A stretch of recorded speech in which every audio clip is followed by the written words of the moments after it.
বাংলাদেশ জামাতে ইসলামীর সবচেয়ে বড় মজলুম সংগঠন বাংলাদেশে।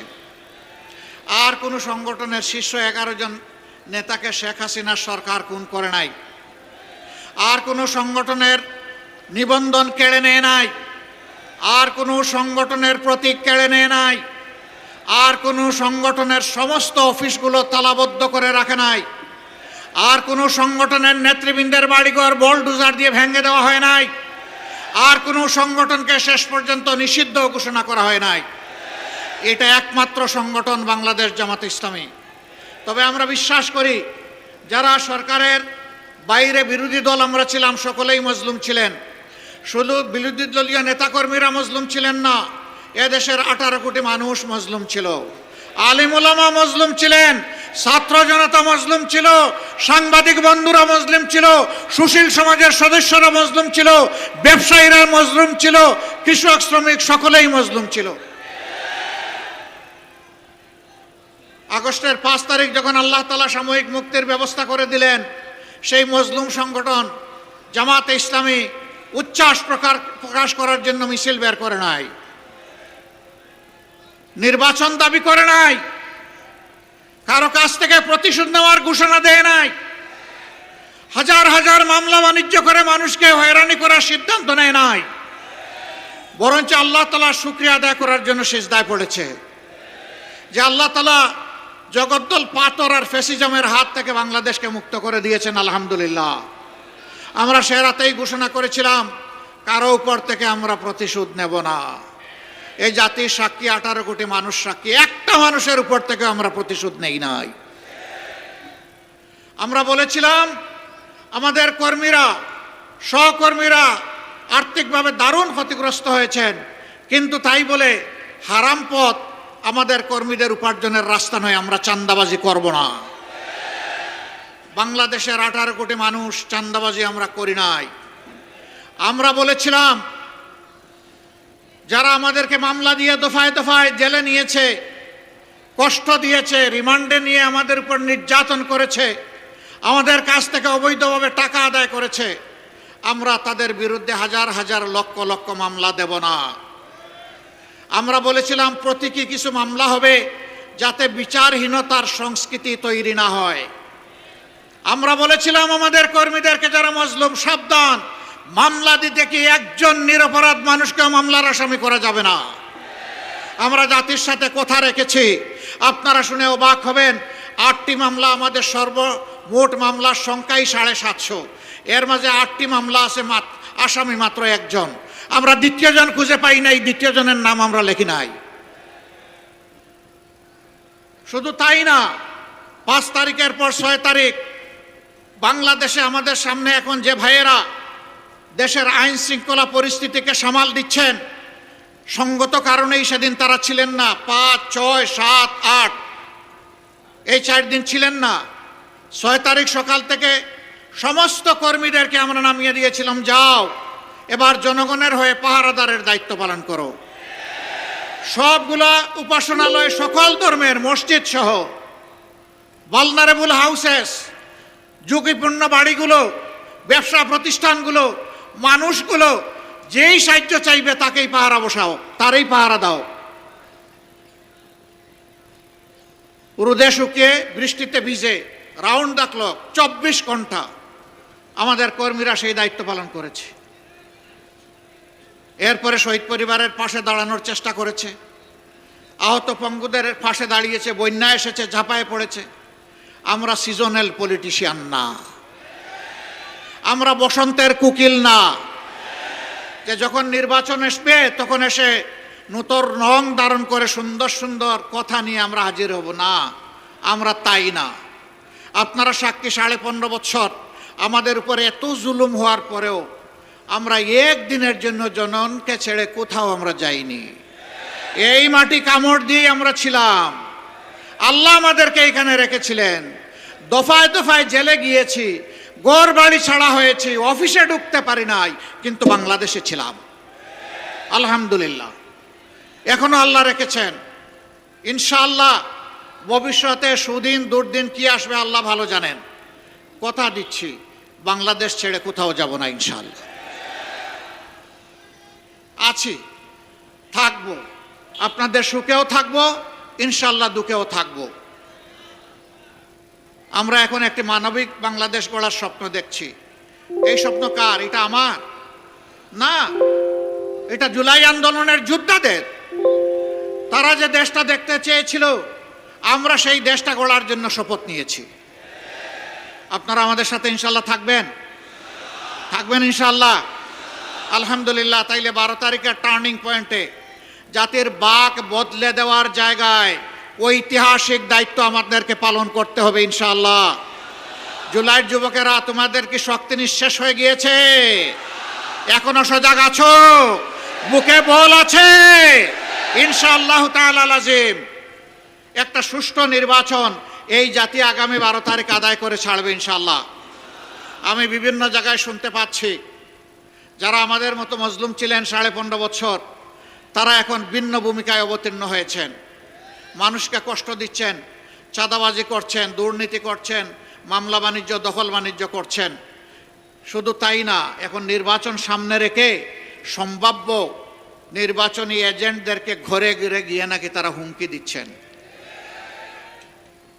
ভুলে যান, সেদিনের কবর রচনা হয়ে গেছে। আমার ভোট আমি দিব, তোমারটাও আমি দিব, এই দিন এখন আর নাই। আপনার ভোট আপনি দিবেন, আমারটা আমি দেব ইনশাআল্লাহ। আপনার পছন্দ মতো আপনার ভোট দেন, 18 কোটি মানুষ তাদের পছন্দ মতো তাদের ভোট দেবে। এখানে আবার গায়ের শক্তি, কালো টাকা, ইঞ্জিনিয়ারিং এবং ম্যানুভারিং কিছুই মানা হবে না। যেই যুবকরা খালি হাতে বুক ছিটিয়ে মুক্তি আনতে পেরেছে, সেই যুবকরা 12 তারিখও বিজয় লাভ করবে ইনশাআল্লাহ। আমাদের দুটো বুট। যুবকরা, যুব সমাজ, তোমরা আমাদের কাছে সেদিন মিছিল করে কারো কাছেই তোমরা বলনি আমাদেরকে আগামীতে বেকার ভাতা দিতে হবে। কোন যুবক বলেছিল? আমাদের যুবকরা কারো বেকার ভাতা চায় না। এই যুবকরা অধিকারের জন্য, কাজের অধিকারের জন্য লড়াই করেছিল।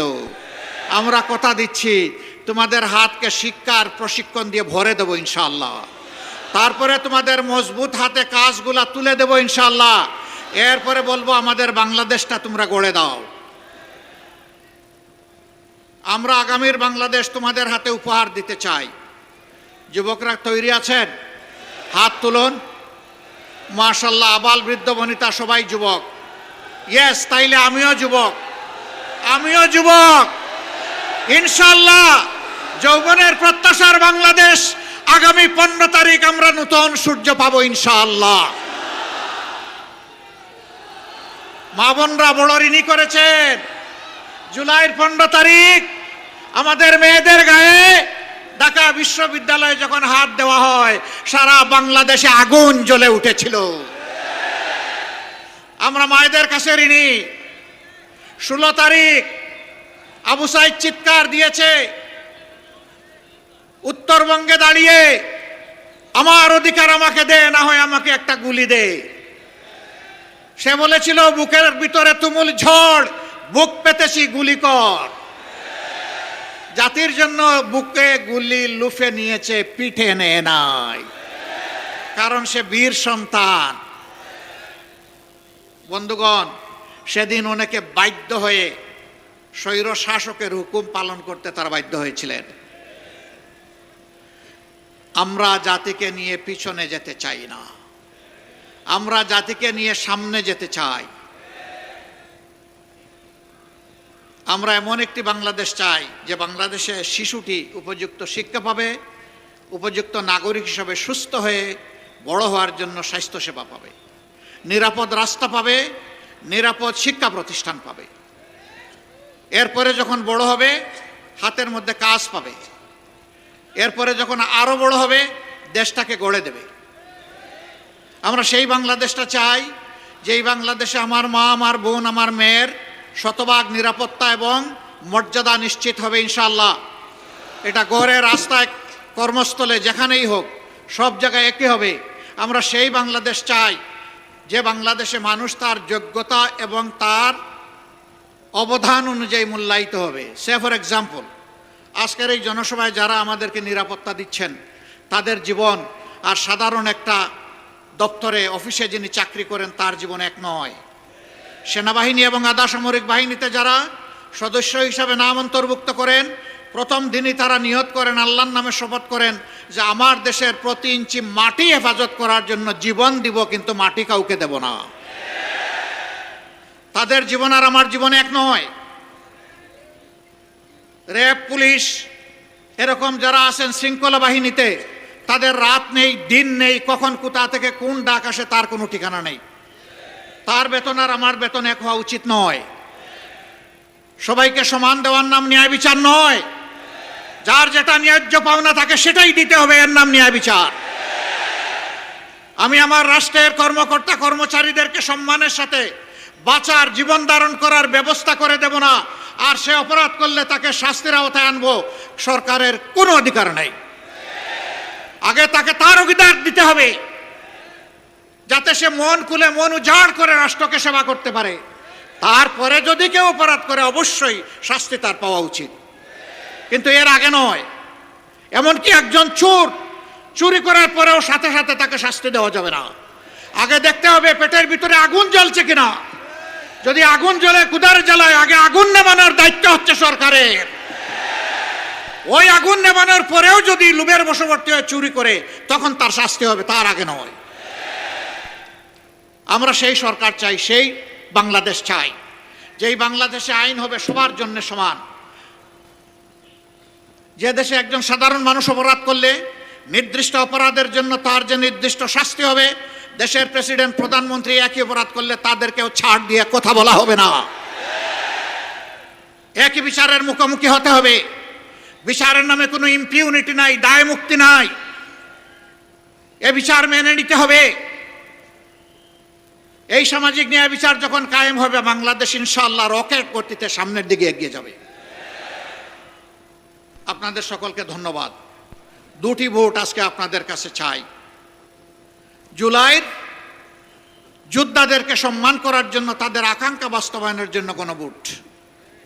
গণভোটে কি বলবেন আপনারা? হ্যাঁ মানে আজাদি, না মানে গুলামি। আজাদি না গুলামি? আজাদি না গুলামি? ইনশাআল্লাহ সারা টাঙ্গাইল বাসীকে নিয়েই আমরা হা ভোট দেব এবং হায়ের বিজয় হবে ইনশাআল্লাহ। এর পরের ভোটটি ওই আকাঙ্ক্ষা বাস্তবায়নে যারা নিরলস কাজ করবে, দায়িত্বশীলতার সাথে, সততার সাথে, আল্লাহকে ভয় করে, প্রত্যেকটি নাগরিককে সম্মান এবং ভালোবেসে সেই সরকারটা আমরা গড়ে তুলে দিতে বদ্ধপরিকর।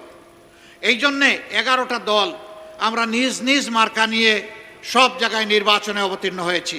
তবে এক জায়গায় 2 মার্কা নয়, একটা। যে মার্কা থাকবে বাকি 10 দল তার পাশে দাঁড়িয়ে যাবে ইনশাল্লাহ জনগণকে নিয়ে। এখন আমি মার্কাগুলো 8টা আসনের আমাদের প্রার্থীদের হাতে তুলে দিচ্ছি এক এক করে। টাঙ্গাইল 1 আসন, মধুপুর, ধনবাড়ি, এই আসনে আমরা বাংলাদেশ জামাতে ইসলামী মনোনীত এবং 11 দল সমর্থিত প্রার্থী হিসাবে বিশিষ্ট চিকিৎসক জনাব ডাক্তার আব্দুল্লাহিল কাফি, তার হাতে ইনসাফের প্রতীক দাড়িপাল্লা তুলে দিলাম। ভাই শক্ত করে ধরো, জাতির ভার বহন করতে হবে আরো শক্ত। দোয়া করবেন, শেষমেশ একটা স্লোগান সবাইকে নিয়ে দিব ইনশাআল্লাহ। তারপরে টাঙ্গাইল 2, গোপালপুর, ভুয়াপুর, জায়গাটা ভুইয়াপুর না? হ্যাঁ, গোপালপুর এবং ভুইয়াপুর, এই আসনে আমরা ইনসাফের প্রতীক দাড়িপাল্লা তুলে দিচ্ছি বাংলাদেশ জামাতে ইসলামীর জেলা সেক্রেটারি টাঙ্গাইলের জনাব হুমায়ুন কবির। জনাব হুমায়ুন কবির, শক্ত করে ধরেন, আরো শক্ত ইনশাআল্লাহ। এরপরে স্লোগান হবে ইনশাআল্লাহ, তৈরি হন। তারপরে টাঙ্গাইল 3, ঘাটাইল, সাইফুল্লাহ হায়দর এনসিপি, তিনি ঢাকা বিভাগীয় সাংগঠনিক সম্পাদক এনসিপির। এটা কি? এটা কি? আমরা শাপলাকলি তার হাতে তুলে দিলাম, স্লোগান একসাথে হবে ইনশাআল্লাহ। তারপরে কালিয়াতি, টাঙ্গাইল 4, অধ্যাপক খন্দকার আব্দুর রাজ্জাক, আলহামদুলিল্লাহ, তার হাতে আমরা ইনসাফের প্রতীক দাড়িপাল্লা তুলে দিলাম, জেলা নায়েবে আমির। এরপরে সদর আসন টাঙ্গাইল 5, জেলা আমির আহসান হাবিব মাসুদ, আলহামদুলিল্লাহ। ইনসাফের প্রতীক, শক্ত করে ধরতে হবে ইনশাআল্লাহ। এরপরে টাঙ্গাইল 6, নাগরপুর দেলদুয়ার, ডাক্তার AK আব্দুল হামিদ, মাশাআল্লাহ। আমরা তার হাতে ইনসাফের প্রতীক দাড়িপাল্লা তুলে দিলাম। টাঙ্গাইল 7, অধ্যক্ষ আব্দুল্লাহ তালুকদার, তার হাতে আমরা আলহামদুলিল্লাহ দাড়িপাল্লা তুলে দিলাম। এই মানুষটা বুড়া না জোয়ান? এই মানুষটা বুড়া না জোয়ান? জোয়ান, ঠিক আছে, ভালো সার্টিফিকেট পাইছেন, নামেন। এরপরে বাসাইল সখীপুর, টাঙ্গাইল 8, মৌলানা শফিকুল ইসলাম খান, মাশাআল্লাহ। ধরেন, শক্ত করে ধরেন, আলহামদুলিল্লাহ। ভাই মার্কা আছে? কোন সে মার্কা? জুড়ে সুরে শাপলাকলি, আরে শাপলাকলি, এইটাও বলতে হবে ইনশাআল্লাহ।